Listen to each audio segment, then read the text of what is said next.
Pokiaľ máte na aute ochrannú fóliu, nemusíte sa báť, že vám nejaký kretén obíde tehlou, nemusíte sa báť tisícov kilometrov na diaľniciach a nemusíte sa báť ani nejakých ťukančekov na parkovisku, pretože keď túto fóliu dáme dole, nebude na tom aute vôbec nič. S tým, že tento Peugeot je zabalený v ochrannej fólii, ktorá je plotrovaná, rezaná strojom, má v sebe keramiku a okrem takéto lesklej varianty máme aj matný.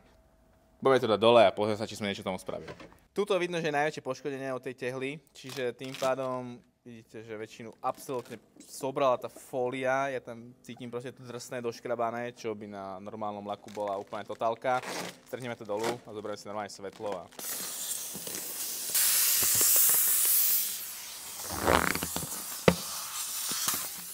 Drží jak kameň. Tu je fólia. Tu už je čas vlastne, kde sme dali fóliu dole.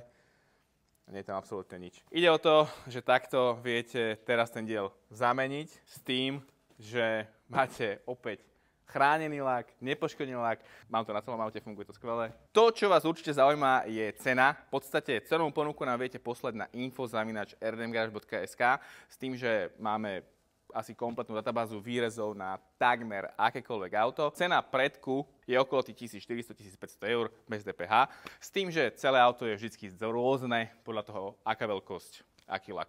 Chcete matný, máte matnú, chcete lesklú, máte lesklú, chcete z lesklej na matnú, nie je to problém, rádi nás uvidíme. Toto susedov nerobte, ale u nás môžete asi.